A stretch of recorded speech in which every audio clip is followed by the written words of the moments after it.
Selamat pagi guys. Di depan saya sudah ada notebook ya. Ini notebook Acer One 10. Nih, Acer One 10 kalau dilihat dari dari bodinya ini kelihatan unik ya, bagus. Saya suka ini garisnya tegas. Kemudian di pinggir juga ada, sama ya ke belakang. Kalau dilihat dari atas seperti ini notebook tablet ya. Nih kalau lihat dari bawah, baterainya dia baterai di dalam ya, jadi baterainya itu di dalam ini. Dan ini bisa dicabut guys. Nah, jadi bisa misah ya tuh. Bisa misah. Kalau misalkan touchscreen-nya masih bagus, ini enak guys. Dipakai ringan, bisa buat kerja. Dan lumayan cepat kalau menurut saya, karena ini udah quad core Intel Atom, irit baterai dan ya bagus gitu. Kita review bagian atasnya dulu ya. Di sini ada lubang speaker mungkin ya. Sama ini juga kiri kanan ada lubang speaker. Kemudian di sebelah sini tidak ada apa-apa ya, samping sini. Di sebelah atas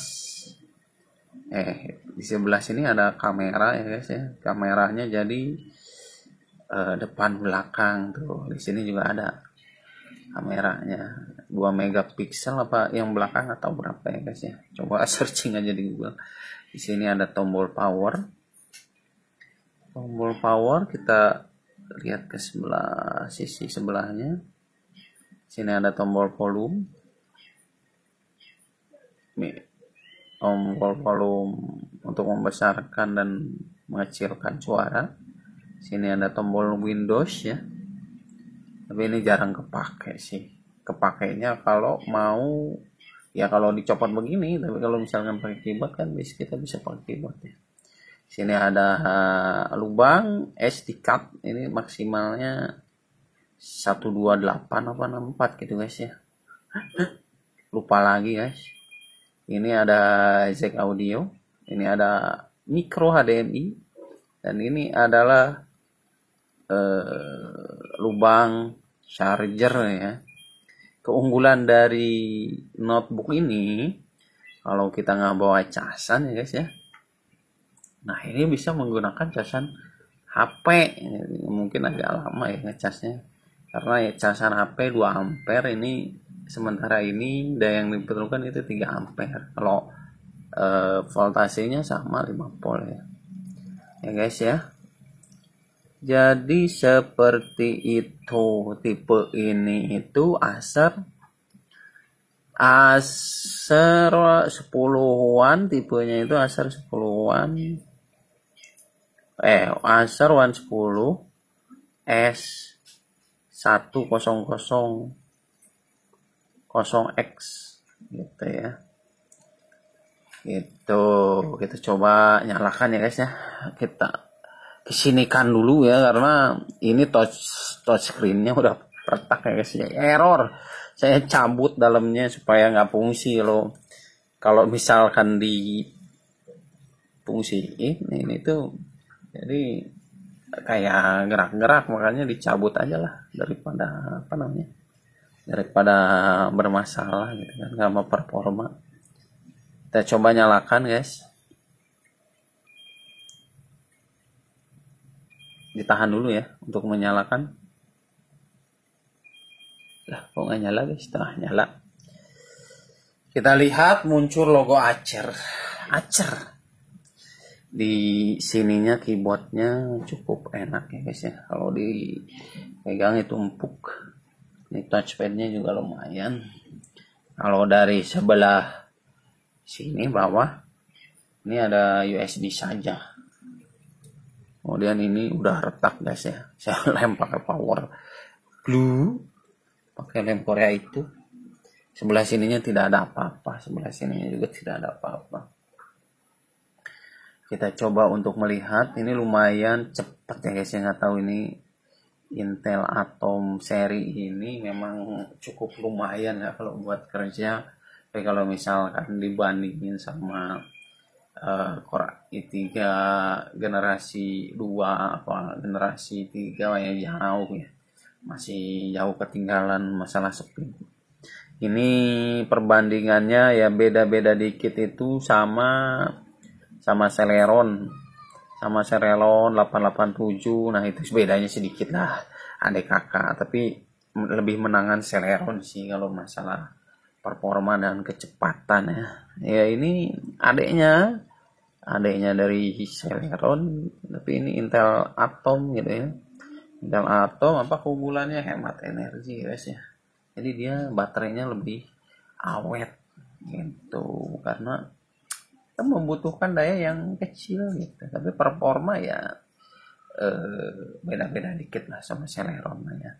Kalau misalkan itu ya beda-beda ya, tipis lah. Nah ini jadi Z prosesornya itu menggunakan Z3735F ya, sebesar 4 core 4 thread ya. Jadi quad core, sudah quad core ya guys ya. Jadi begitu, makanya ini dipakai Windows 8 juga terasa ringan gitu kalau menurut saya ya. Kalau dibandingin sama apa ya, perbandingannya itu ya cukup ringan guys. Nah ini di dalam casing ini sih nggak ada ya harddisknya, karena mungkin dicopot ya sama orang yang yang jual ya. Jadi ini nggak ada harddisknya, kosong. Tapi kalau mau dipasang bisa guys ya, bisa 500 GB atau berapa, karena ini storage-nya cuma 32 GB hanya untuk data-data yang kecil aja gitu ya disimpan. Jadi begitu ya guys ya. Jadi ini keunggulannya apa ya, ringan, kalau nggak usah bawa casan handphone sudah bisa ngecas ini ini laptop ya. Jadi seperti itu guys. Kita lihat ini memiliki RAM-nya berapa, 2 GB ya maksimal, nggak bisa ditambah kalau untuk masalah kapasitas RAM, karena saya baca itu ya mentoknya segitu. Tapi untuk untuk ketik-ketik dan lain sebagainya cukup lah guys ya, cukup ringan gitu kalau saya bandingin sama laptop jadul yang lainnya gitu ya. Ini menangan guys, enak dibawa gitu ya. Jadi dibawa-bawa buat kerja mobile dan lain sebagainya, ketik-ketik laporan biasa Excel Word, ini cukup menurut saya gitu kan. Cukup cepat untuk prosesnya gitu ya. Kalau untuk main game gimana, bisa nggak? Bisa. Untuk main game juga bisa sebenarnya ya kan. Ya sebangsa-bangsa Need for Speed ya, sebangsa standar ya PS2 lah grafiknya gitu kan ya, di atas PS2 grafiknya Need for Speed. Kemudian PS juga bisa main bola ya kan, PS 2006 2007 masih masuk ini, masih bisa ya kan ya. Seri-seri middle mungkin karena Atom yang dulu juga ya kan udah bisa untuk masalah itu. Ini menggunakan grafiknya itu Intel HD ya guys ya, Intel HD 1 GB gitu. Jadi mungkin di share ke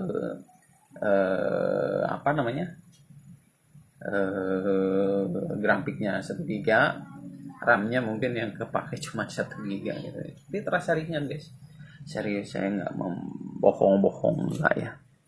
Laptop ini dijual ya guys ya, dijual kondisi kayak gini. Jadi ini sudah dicabut nih, jadi ininya sudah tidak berfungsi. Tapi kalau dipasang berfungsi, tapi goyang-goyang guys, karena ininya udah retak tuh ya kan. Kalau beli ya lumayan mahal.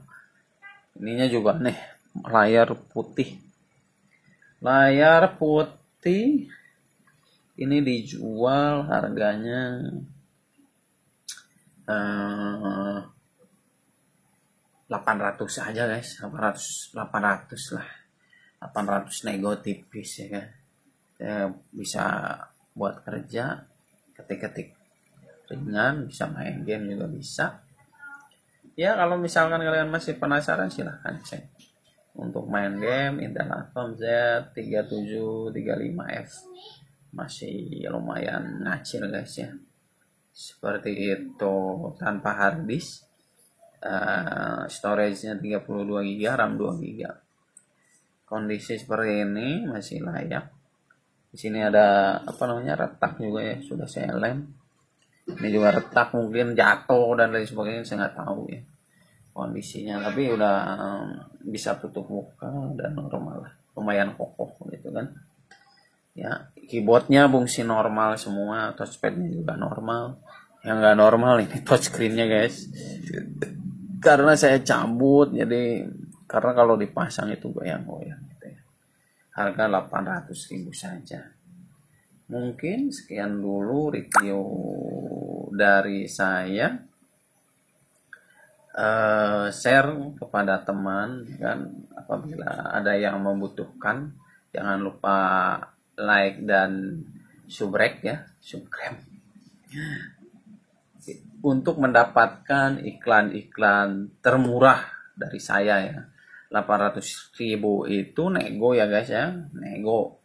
Kalau kalian mau beli touchscreennya tinggal pasang, ini pasang touchscreen, bagus lagi. Harga touchscreennya nggak tahu seberapaan itu, coba cari aja di OLX. Kalau nggak pakai touchscreen juga masih berfungsi karena ada mouse dan keyboard gitu ya.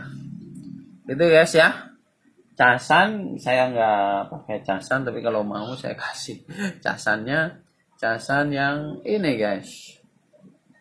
Nih kalau mau nih casannya 3,5 ampere ya, lebih besar daripada yang punyanya dia. Cuman kalau punya dia kan 3 ampere, kalau casan handphone itu paling 2 ampere gitu. Kalau yang ada yang 3 ampere ya bisa pakai casan handphone. Tapi kalau misalnya pakai casan handphone juga bisa yang 2 ampere ya, 2 ampere casan Xiaomi yang yang biasa itu nggak terlalu ini. Kalau Type C ya mungkin lebih gede ya ampernya, bisa nyampe 5, yaitu lebih cepat untuk ngecas notebook ini. Mungkin segitu saja guys ya. Assalamualaikum warahmatullahi wabarakatuh.